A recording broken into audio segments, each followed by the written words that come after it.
Cody Rhodes joining in on this big AEW announcement. Very interesting stuff I did not expect today. Also, in addition to that, Cesaro AEW rumors. We got to talk about that all in depth. I'm going to tell you guys what Eric Bischoff thinks. And yes, I actually disagree with Eric Bischoff here. And we also got to talk about WWE reportedly not ending the brand split, despite the fact that everybody on the internet is saying that it is happening. It appears that it's not happening, and logic should tell you it doesn't really matter if they end the brand split or not. We are going to discuss this at large for a lot of reasons. So let's begin with that. WWE not ending the brand split, despite the fact having title versus title, winner takes all unification match at WrestleMania. Now, Meltzer talked about this a little bit, but I just want to say, any person that has watched WWE in the last 10 years can tell, with or without a brand split, the product is still not as good as it was 20 years ago. And I think that is the most important thing that people need to understand. I watch WWE every single week, just as I watch AEW, and I criticize and I praise where it needs to be. The last few weeks, WWE has been pretty damn solid, but with a brand split or without a brand split, there is really not a difference to me. Let me explain why. WWE's brand split right now, as it stands, isn't even logical, okay? The brand split is not logical. You have Adam Pearce and Sonya Deville running both shows. They're not general managers.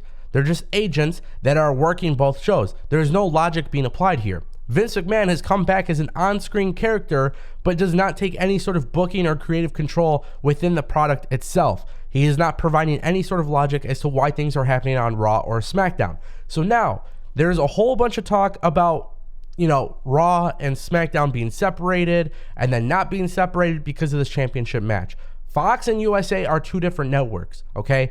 I've said this before. I made a video on this. If WWE really wants to fix their product, it's very simple. Keep the brand split.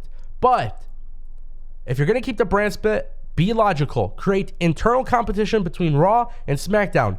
Raw writers have their own writing team. SmackDown has their own writing team. A general manager for Raw, a general manager for SmackDown. And actually do this the right way. Forget about AEW versus WWE. Create Raw versus SmackDown, like legitimately. And I think that solves a lot of product issues. I think you're going to see WWE do really good things if they were to create that internal competition. I don't know what WWE's plan is after WrestleMania. I fully predict that Roman Reigns walks out of WrestleMania 38 with the belts. The Rock goes face-to-face with Roman Reigns. Roman Reigns probably doesn't even want the WWE Championship because he's the Universal Champion. That's like the A champion because it's on SmackDown. I could see him winning the belt and just throwing that shit in the trash. And then maybe WWE Raw will unveil a new title belt on Raw after Mania. I don't know. I don't know what the plan is. I expect The Rock and Roman Reigns closing out the show 1,000%. They're going to set that up for WrestleMania 39 in Los Angeles. Don't end the brand split. Don't end the brand split. I've been watching WWE for all these years. With or without the brand split, the product is still not as strong. Ending the brand split does not fix the product. So let's get back to just being really good bookers and, start utilizing talent that haven't been utilized.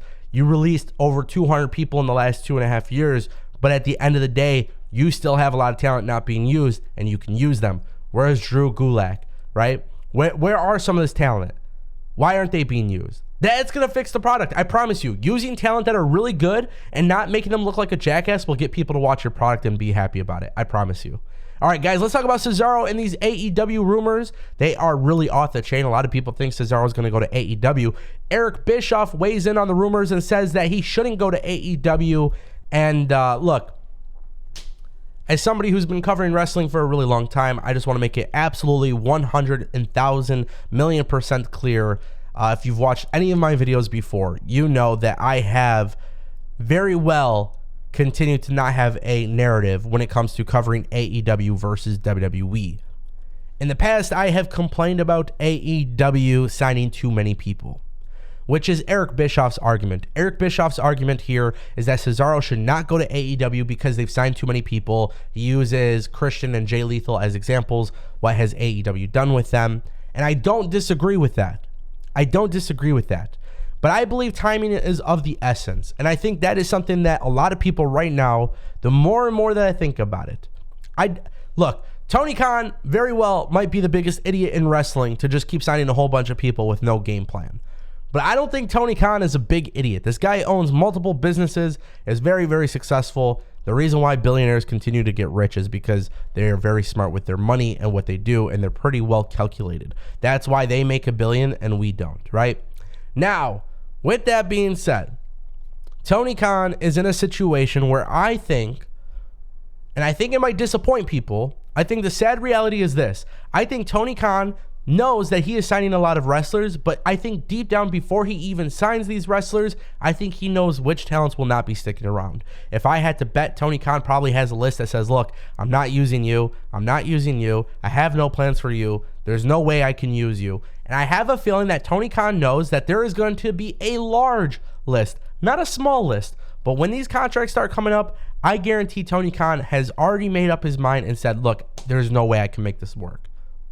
And then I think AEW is going to move to per appearance deals. So look, we want to use you for AEW Dark. We want to use you for Revolution. This way we can use you to build up records, stat padding, all this good stuff. I'll even pay you per appearance because that's what I've been doing with other indie wrestlers, but I just can't pay you every single week to be here and do nothing. That is my prediction. And I think we're not factoring that in, that it is a very logical and strong position for AEW to think, I could sign Cesaro, Keith Lee, Swerve Scott, and a whole bunch of other wrestlers and then use them when needed. Now, Eric Bischoff is right. Is Cesaro going to be different than everybody else that came in over the last year? Cesaro fits the build of what AEW has been bringing in. Wrestlers who are good wrestlers, and that's kind of it. I think Cesaro should go to AEW, but only when it makes sense time-wise. Honest to God, that's what I think should happen. Otherwise, go to Impact. But if AEW is not, if they re-sign all this talent that they're not using, then I 1,000,000% believe that AEW is in a situation where they're screwing themselves. And I just don't believe that Tony Khan is an idiot to do that. I think Tony Khan knows that deep down inside he can't keep these people, and that's completely fine. Then it makes sense to bring in all these new signings. But the product still has to be good. With or without these signings, you still got to be bringing a good product, and that's up to you guys to decide. Cody Rhodes made a really, really big announcement. He weighed in on this AEW announcement that went live today. As you guys know, AEW is teasing 2 major announcements. Today, AEW Live Events tweeted that Detroit Rock City is finally getting AEW Dynamite. They are making their arena debut for Detroit at Little Caesars Arena. It's taking place June 29th. I'm excited about this being from Detroit. Also, Dynamite and Rampage will go, the tickets will go on sale March 11th at 10 a.m. Eastern at AEWtickets.com. Cody Rhodes weighs in. He says, very cool to see. Big props to Brandy Rhodes and Raphael Morifi for making Detroit finally happen with the pizza emoji. Little Caesars Arena. Cody Rhodes making this announcement. Brandy Rhodes. What does Brandy Rhodes have to do with this when Brandy Rhodes is not with the company anymore? That's what I want to know. Guys, I'm going to plan something really big for AEW in Detroit. I'm from Detroit. I'm out here. So we're going to figure something out. We're going to get everybody together. We're going to have a badass time. Maybe do some giveaways. Maybe get some drinks, hang out, chill, relax, watch some wrestling. Who knows? But Cody Rhodes tweeting this out makes me think there's a little bit more to it. And I want to know what you guys think in the comment section down below. I'll see you guys next time. Peace.